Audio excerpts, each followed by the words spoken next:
don't love you anymore. To live a lie would be a sin. Release me and let me love again.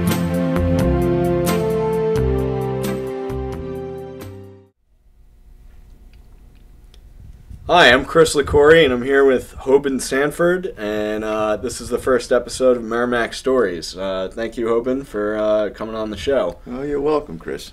So I could do it. Yeah, let's see. I wanted to talk with you a little bit about your history in Merrimac and Amesbury, and your Native American heritage, and your musical CD and all that. So let's just talk about growing up in this area and all that, and stories and history. All right. Well, I was born in Amesbury at my grandmother's house, not in the hospital. February 4th, 1938. I went to the first grade of school at the old Whittier School in Amesbury. And while I was in the first grade, President Roosevelt died in office, and I remember our teacher, Miss Driscoll was her name. She came out. I was playing on the monkey bars out there, and she came out and called all of the children in, and they sent us home. And after the summer was over, we moved to Chesterland, Ohio. My father was a career man in the Coast Guard, and he got command of a radio station in a town called Gates Mills. Like I say, it's about 20 miles due east of Cleveland. And after we arrived out in Cleveland, in Chesterland, it wasn't very long after that my father had orders cut to go take command of a radio station up in the Aleutian Islands in Alaska. Wow. And if you wanted to read about my father, if you Googled Scotch Cap Lighthouse, there's quite a story in there about it. What happened was a tidal wave hit. I think it was in 1946, early 1946, and the station that my dad was at it was wiped out by the tidal wave. And my dad had just been relieved from his watch and went back to the barracks, which was inland probably a mile or so, and the men that were at the transmitting station were all killed because of this tidal wave. But after a while, I went to the second and third grade of school out in Chesterland, and then we moved back to Amesbury. I went through the 4th through the 12th grade in Amesbury. My 4th grade teacher was Dorothy Brooks, and I used to love her 1936 Oldsmobile car. I also started playing trumpet when I was in the 4th grade. The music teacher was Louis Sanbataro, and I made the high school band when I was in the 5th grade. No one else has ever put 8 years in the high school band, but I did. I had a close call though. Alan Ross put 7 years in, but I'm still the longest band member of 8 years that the Amesbury's had. And after I turned 18, I went into the United States Navy. I was in for 4.5 years. We went around to out in the Mediterranean. I was aboard the USS Wallace L. Lynn DD 703. She was an old World War II class destroyer. Then in 1956, the English had control of the Suez Canal. Mm-hmm. Well, there were 2 U.S. destroyers in the Persian Gulf on patrol at all times. We were scheduled to go through the Suez Canal and relieve those 2. Our sister I was on the Wallace L. Lynn, and the sister ship was the USS Bory, DD 704. And we went through the Suez Canal, and at that time the Israelis and the Arabs were they had been at war. Yeah. And we went through Suez Canal, relieved the 2 ships that were in there. They came out, and then the English pilots went on strike. So we were stuck in the Persian Gulf for 8 weeks. We were only supposed to be there for 2. We had provisions for 2 weeks, but we ran out. I learned to eat camel meat, and I liked it. Most of the guys didn't, but it had a liver taste to it. I enjoyed it. Wow. Because I like liver. And it was very, very hot over there. 120, 125 all day long, from early in the morning to late at night.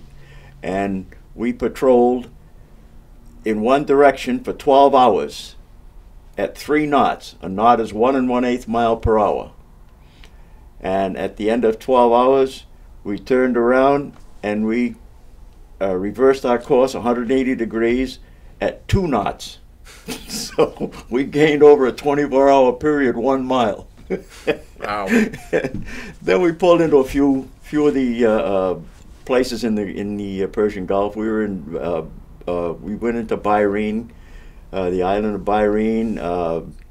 We went into Basra, Iraq, and I can't remember all the places, but we came out of the Suez Canal. We came out of the Persian Gulf finally, went through the canal, and our first port of call was Piraeus, Greece. Beautiful, beautiful place. And we went to Athens. A bunch of us, we jumped in a taxi cab to go there. And we stayed till the evening. And as we were coming back, it was getting dark, and the taxi cabs at that particular time were running with no headlights on after dark. And as they approached cars, they had their parking lights on. As they approached oncoming traffic, they would turn their headlights on. As soon as they went by, they would shut them off. And I was a little concerned, to say the least. And I asked the cab driver how come they did that. And he said it was so hard to get auto parts because this was only 11 years after the Second World War was over. And they couldn't get the parts, but so they were trying to save any possible way they could. But we had no problems, and we left there. We went into I don't know. We went all over the Mediterranean, the island of Malta, which was a total devastated spot. I think, if I remember right, it was the most heavily bombed island in the Second World War. Wow. Yeah, and the only thing that was there other than rubble was a British submarine base. And we used to see their subs going in and out. And then we went through Greece and Spain. Loved Spain. And we came back home, and then it went on different places. I got transferred off that ship, and I put the USS Hull in commission, DD 945. I put her in commission here in Charlestown, and I got put in the hospital, and I missed the ship's movement as she was going through through the Panama Canal. So they transferred me to another surface craft. The Hull was going out to California for a home port. And rather than send me across country, they transferred me. So I went to a different ship, and that was the one I was discharged from, the Miles C. Fox, DDR 829. She was a radar picket ship out of Newport. After that, I got discharged. One of the officers aboard ship's father owned a construction company in the Bronx, New York, and the work up in this area in those days, in the middle of 1960, was very slim to none as far as jobs are concerned up here. Yeah. So I was supposed to go to work at this construction company down in the Bronx. And when I got down there to go to work, the man had figured on a certain contract that never came through. So I was stuck in Brooklyn. And I met up with a singing group down there, and we made nice music. We were a doo-wop group.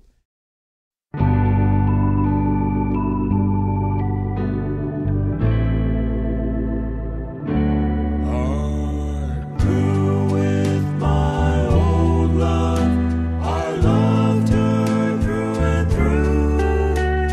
I'm searching for a new love. Can that new love be you? I want a Sunday kind of love,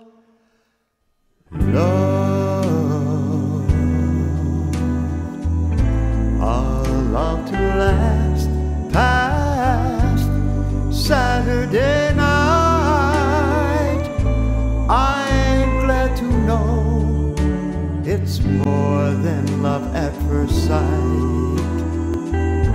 I want a Sunday kind of love.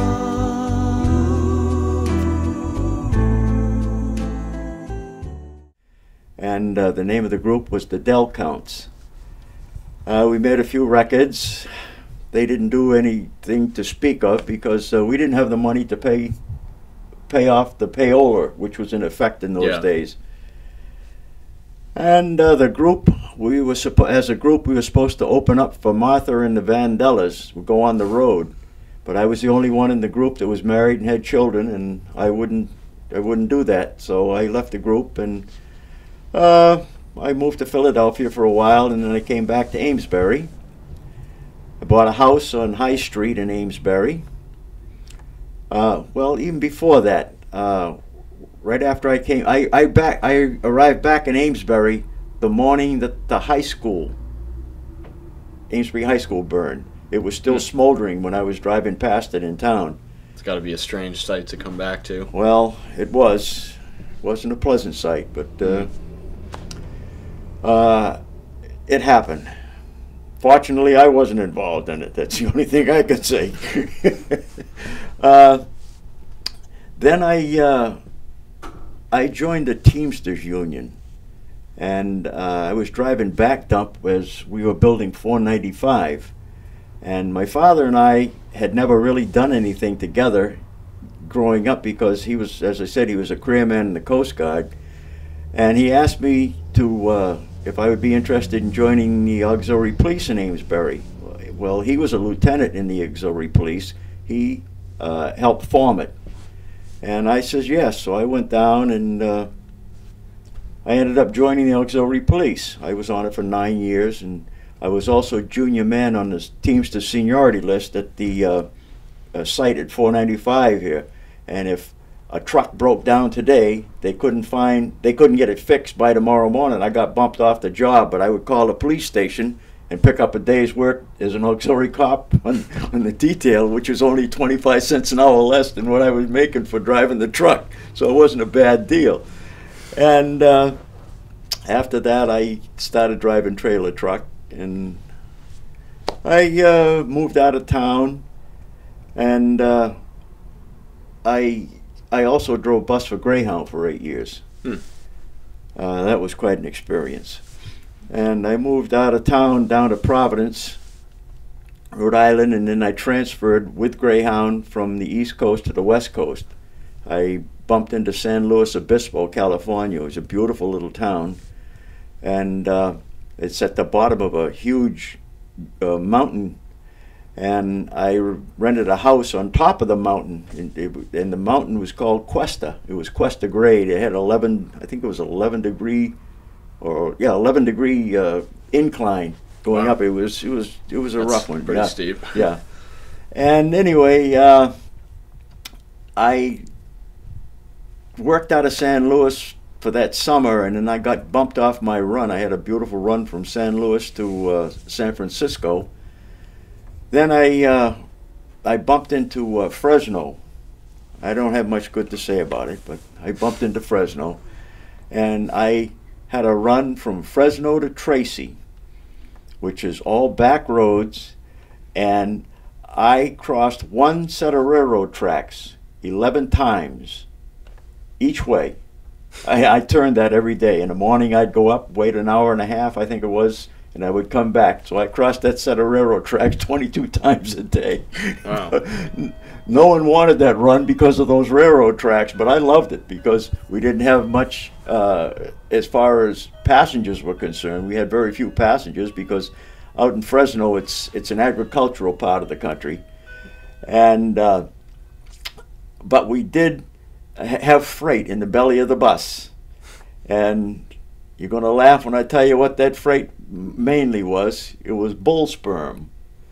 They have a breed of animal out there. It's a hybrid. It's called a beefalo. It's a cross between a bison and a buffalo, and that's what the sperm was for. They crossbred. They made a lot of beefalo out there. I've never heard of a beefalo. Oh, the meat is fantastic. Really? And they did that because the buffalo can exist on very scrubby feed, which is that part of California that's very dry. Fresno is at the top of the Mojave and the bottom of the San Joaquin Valley, and it was very dry and hot out there. But Fresno to Tracy was quite the place. Well, I had that run for a while, and while I was out in California, my first wife and I separated, and I got word one day that my oldest son was killed in a plane crash out there.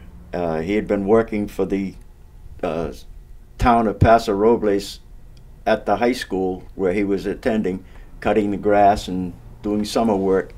And he had never flown before, so they asked him if there was some kind of reward they could give him because he had done such a good job.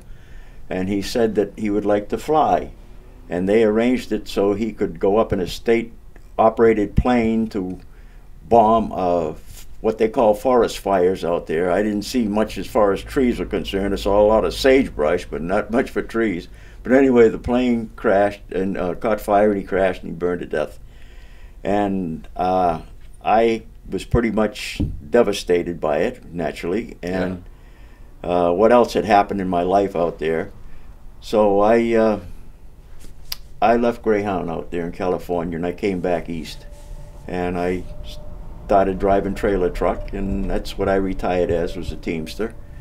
I retired in December of '02, and I was doing a benefit show for one of our tribal members down in Middleborough, and she asked me if I would come down and do a couple numbers because the disc jockey was Russ McQueen, who lives in North Andover, and I used to sing with Russ's group when he used to play at the old Clover Club in Salisbury many years ago. And I went down and did the show, and at that show there was a lady, her name was Laura James, that she used to sing with Herb Reed and the Platters. And she liked what she heard from me, and she asked me if I would be interested in joining up with her to do small shows around the area. She lived in Middleborough at the time. I live in Merrimac, naturally. And it's quite a trip down there. It's about an 80-mile one-way trip. So I told her yes, I'd like to do that because I've always wanted to sing. I've sung all my life, but I wanted to get back into it, I should say. Yep. And this was my opportunity, so I did it. I started singing with her. We were doing shows for Council of Aging, assisted living, gated communities, or whatever else came up. And it was really nice, and I had a lot of fun doing it. And I was down at Council of Aging in Merrimack here one day, and I was talking to Laura Mailman, and she was interested in hearing us.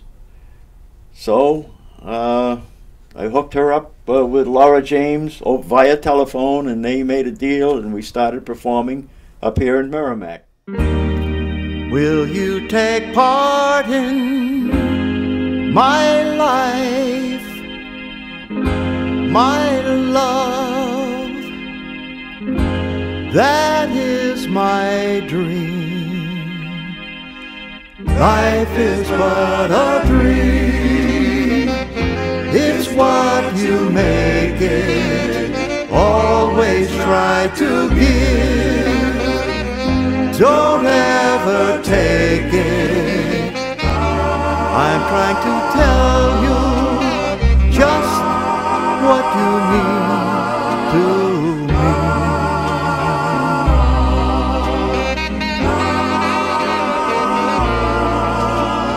Life is but a dream, and I dream of you, strange as it seems.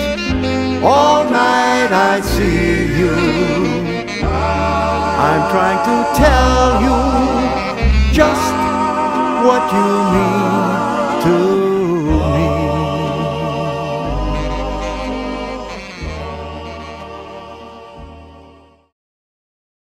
I also was doing a benefit at Prost Farm out in Milton, I think it is.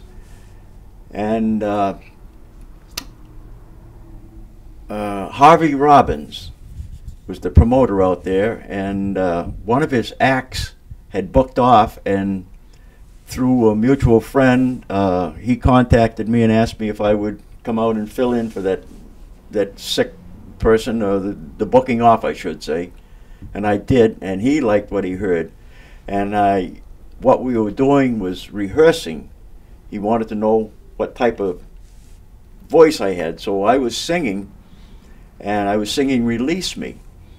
And he got his cell phone, made a phone call, and then he brought the cell phone over to the microphone where I was singing. And he held it up to the microphone, and after it was over with, he said, I wanted the person on the other end to hear you. He says it was a person out in Las Vegas, Nevada. Well, I was quite interested. And he says, you probably don't know of her. Says, her name was Tempest Storm. I said, you mean the old stripper that used to be at the old Howard in Boston? He says, yeah, how did you know? I says, well, we were high school, when we were seniors in high school, we went into the old Howard to see her. It's a small world. It huh? sure is. And Wow. at the time, I think Engelbert was her boyfriend, or she used to be, Engelbert used to be her boyfriend. The long run, Harvey asked me, we did the show out there, and it was very good. Out in Las Vegas? No, out in yeah. Prost Farm. Prost Farm. And Harvey asked me at that same day if I would be interested in doing a week Bermuda cruise aboard one of the cruise lines. And I hemmed and hawed. It might have taken me 3 seconds to say yes. And that happened this past May, the week of May 18th, I believe it was. We left out of the piers, the South Boston piers, aboard the Norwegian Dawn, which is a great, beautiful ship, and it was the first time I had been back to sea in 61 years. Wow. When I was in the Navy, I used to see the ocean liners out there at night. They would be all lighted up, and you could hear the music and the people, and I used to say, gee, I wish I could be on that, or At another end, yeah. sooner or later take a cruise. But it took me 61 years, and I finally did it. And just being out to sea was well worth it. And the cruise was fantastic. The weather wasn't. It rained from the day we left Boston till the day we got back into Boston. No, excuse me. It was the day after we left Bermuda. It rained. It stopped raining. But we had a good time, and we've had a lot of fun since then. I've been singing at open mic up in Haverhill at Archie's place down in Lafayette Square with a band called Still Breathing. No, excuse me, Still Breathin'. They don't put the G on the end. Yep. So Peter Chase is the leader of the band. He plays a harmonica, and he only lives a mile away from me. So we've been doing shows. We did a show for the AmVets in Haverhill a few weeks ago on a Sunday. And last Sunday I was at the at Archie's place at open mic, and a man named Paul Prue approached me and asked me if I would be interested in doing a 40s dinner program. And I said yes, because that's the type of music I like to sing. I like slow, easy, pretty music. And the 40s, some of the stuff that I do is from the late 40s or early 50s. And when that starts up, I believe it's supposed to be next month. I hope I'm still around to help him do it. But what he planned on doing was going to different locations as a dinner act. The people would come in, sit down, be eating their dinner, and we would give them an hour show or whatever the time limit is. And this week we'd be in one place, next week go to a different place. So that's in the making. And other than that, I'm just having a good time in life. Yeah. I look at it this way. I'm 74 years old. In 2005, I had a massive heart attack. I had quadruple bypass at Mass General Hospital. Fantastic place to have it, if you're going to have it. Yeah. And I looked at it this way. I've cheated the devil for 74 years, so that just proves that the good Lord doesn't want me and the devil won't have me. So I'm here for a while, and while I'm here, I'm going to try to keep on singing. You put together this, is this called Release Me? Or? Yes, the album is called Release Me. There are seven songs on it. And the Release Me was my basically breaking back into music. Yeah. So, and the last song on the album is You'll Never Walk Alone. As long as we all believe in a creator, we'll never walk alone. So that's the way I believe. Nice. And now, most of the music on there, it's a mix of covers. Is there any original stuff? Or? No, I don't have any original music on there. Okay. I'm not that clever. It sounds pretty good, though. What I forgot to mention when we were talking was that a few of us got together and we formed a group. And what the group consists of is Indian culture, Native American culture, I should say. Yep. There are 6 of us involved. We call ourselves All Nations. And in Massachusetts, it's a state law that they have to teach about the Wampanoag Indian, which is what I am, in the 3rd grade. And most of the time, if you say the word Wampanoag, people have never heard of it. I don't know why, because even in Amesbury growing up, they taught that in the high school. Yeah. Or in the school system, I should say. And we were the tribe that met the Mayflower. And I like to tell everybody, we're the ones that let the boat people in. And we felt so sorry for their backsides, we even created a welfare program for them called Thanksgiving. And yeah, that's some pretty significant history. well, right yes, there, it is. But I'm just plugging the Wampanoag. Yep. We are a federally recognized tribe, and what was it? 3 weeks ago, they had a clam bake down in Mashpee, where our tribal headquarters is, and Governor Patrick was there, and the lady I sing with, Laura James, and myself, we did a show down there at the clam bake, and it was quite the affair. But then again, what the governor was there for was just basically being thanked for signing the bill for the casinos. Yeah. Because our tribe is, we have applied for a casino, and hopefully we'll get it. But other than that, life is still going on. Yeah, that's excellent. There's certainly a lot of heritage and history there. And Yes. Well, that's our group, Ninawak. That's what we do. I basically tell about the history. My sister does. She takes the children aside and she shows them beadwork and how to do it. And she does it with a hands-on thing. I have he's half Apache, half Narragansett. Narragansett is out of Rhode Island, plus the Apache's out of the Southwest. His name is Shadow Dancer. He shows the children dancing and some of the crafts that he makes, and I also make walking sticks and canes and stuff like that. And my cousin Sly Fox, he's a very, very talented craftsman. He does his thing, and this dancing butterfly, she lives in Amesbury. She shows the children how to sew different things. And there's a Peter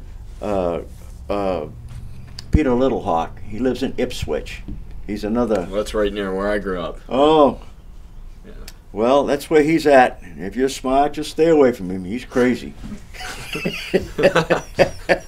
No, he's a nice guy. He'll give you the shirt off his back if you asked him for it. But I enjoy picking on people. What I do best in life is agitate and aggravate. Yep. My claim to fame.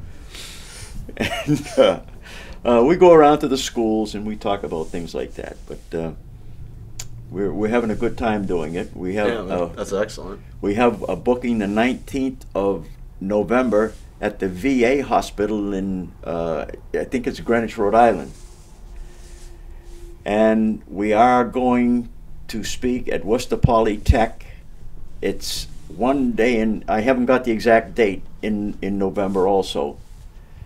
And I met this lady through the cruise that I went on going to Bermuda. And last fall we did a show at Brookwood School in Manchester by the Sea. Yep. And they liked it a lot, and from what I understand, we're going back there sometime this year again. So. Excellent. I'll have to. My mother teaches there. Oh, so yes. Well, I imagine she keep an eye remembers out for us. that. I bet she remembers us. Yep. And we also did I think it's Springbrook School up in Haverhill, or Spring School. I can't remember exactly, but we did that also a couple of years ago. So, like I say, we're having fun doing what we do. Got this book here. I don't know. That's Ninawak. Ninawak is a native word that means the people. Mm-hmm. And this book they should use this book as a history book As a rather history than the book. ones that I remember. Yeah. Sir. This is true history. This is not doctored up. Right. And the author is Stephen F. Johnson. I never met the man, but my cousin Sly Fox did, and he has an autograph copy from Stephen F. Johnson. Huh. And it tells of the tribes here in the Northeast. And it mentions Merrimac, it mentions Amesbury, it mentions Haverhill, Ipswich, and all the local area.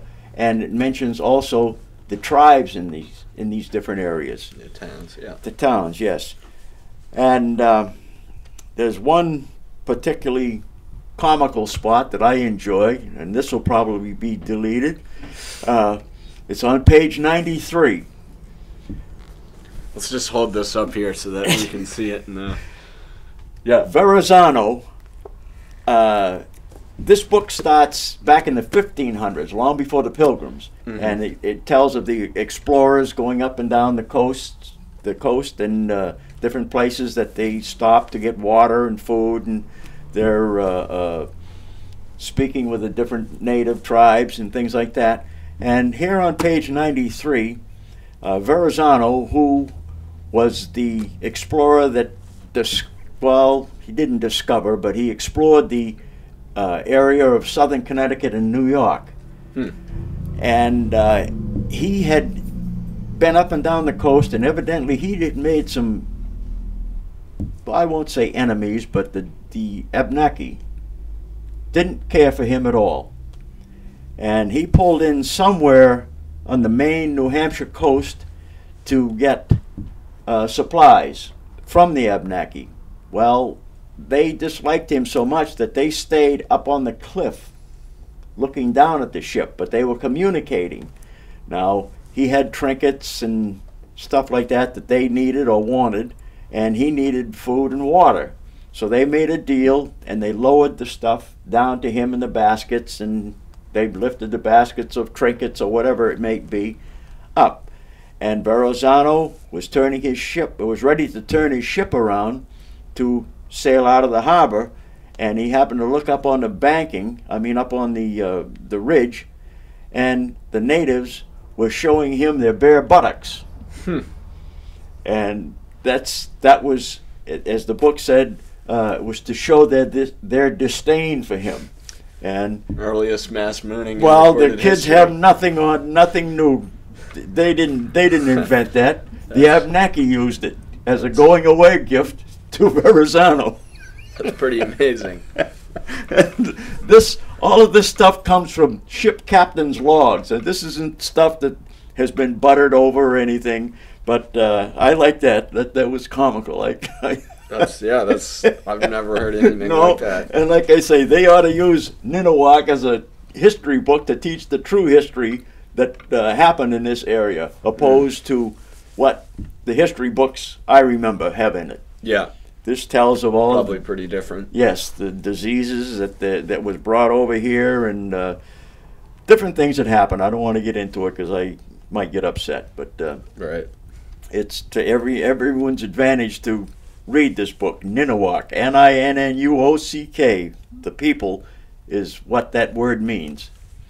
And the word Wampanoag, which is my tribe, the word itself means people of the first light, which is we're the most eastern tribe in this area, and we see the light, the sun come up first before anyone, so that's what the first light is.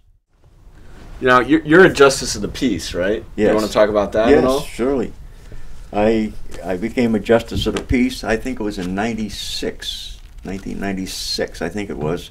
The reason I did was my best friend at the time, his wife passed away.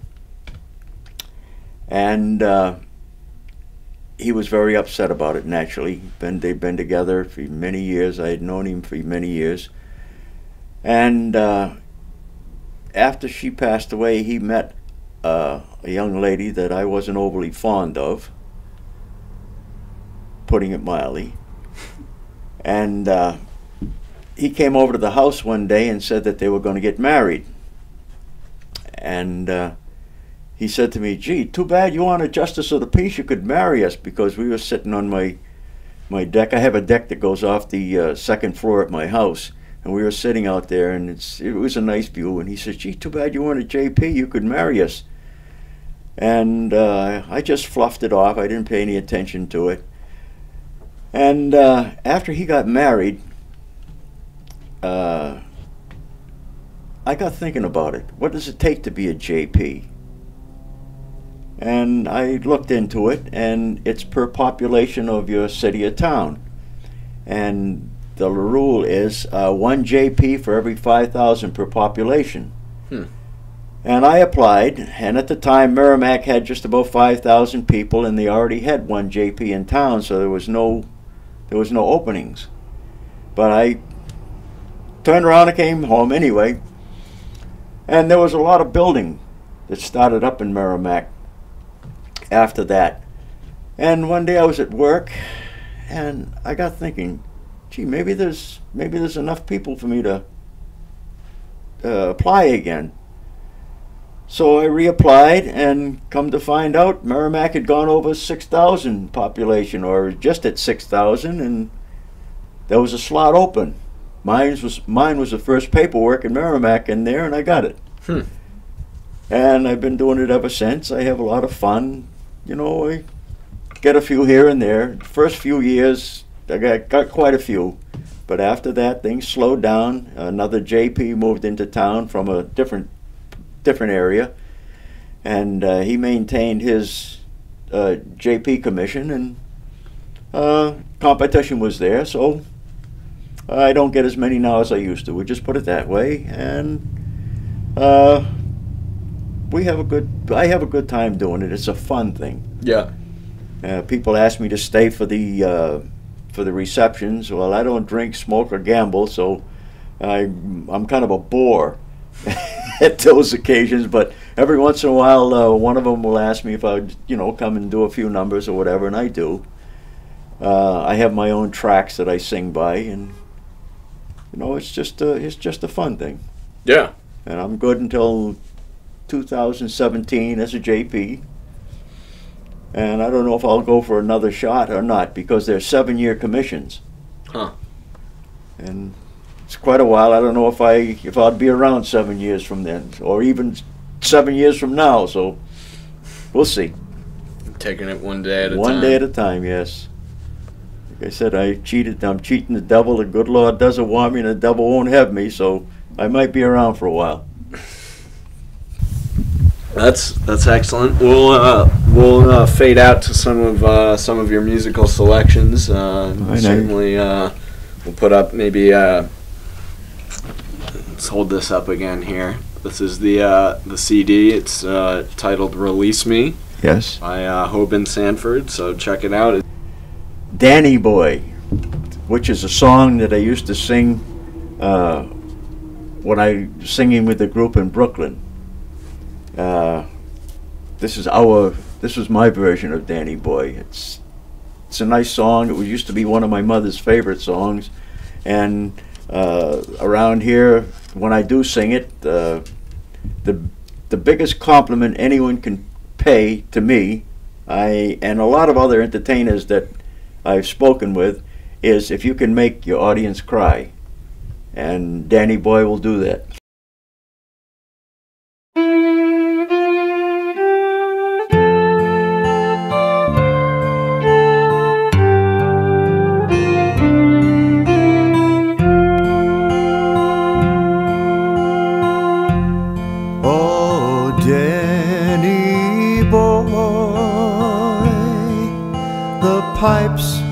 The pipes are calling from glen to glen and down the mountainside, for summer's gone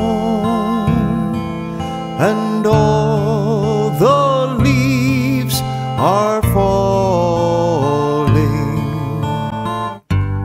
It's you must go and I must bide.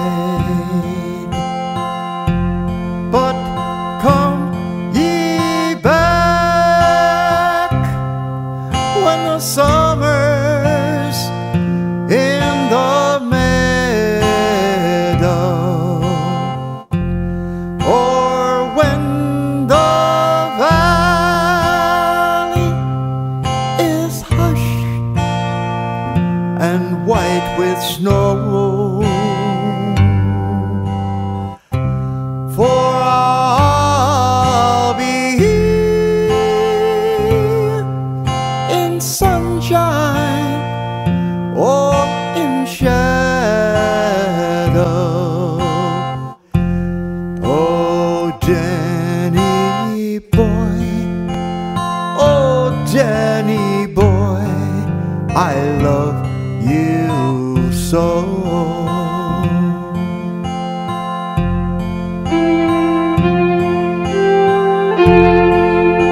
But when ye come, if all the roses are dying,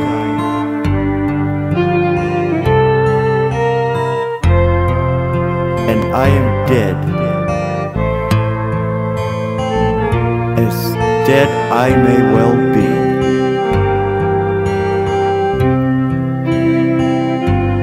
go out and find the place where I am lying,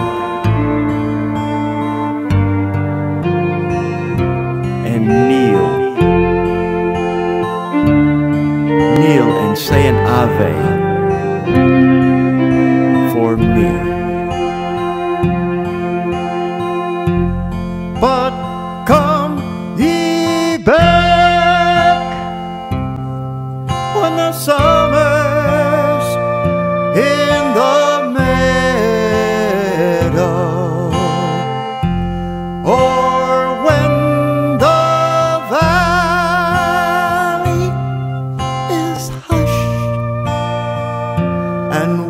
with snow. Yes, I'll be here in sunshine or in shadow. Oh, Danny boy, oh, Danny boy, I love you so.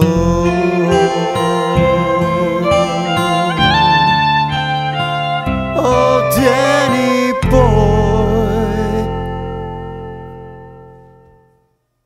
Excellent. And I would love to thank you guys for having this interview with me. I hope it doesn't, hope none of my old enemies catch up with me and because of this interview. I don't know if they'll be watching Merrimac-TV. So. Well, I can still run, so As long they can as- watch if they want to. They can come after me if they want to, but I can still run. Great. Yeah, well, thank you very much for All coming right. on the Thank you, program. Chris. And you're watching Merrimac Stories on Merrimac-TV, Channel 18.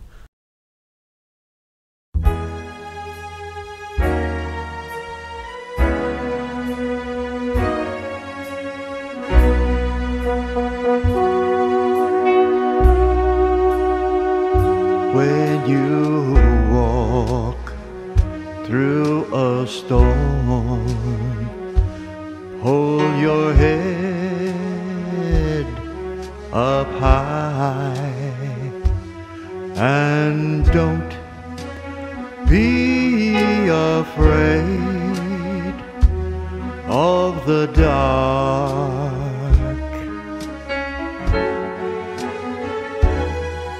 At the end of the storm, there's a golden sky and the sweet silver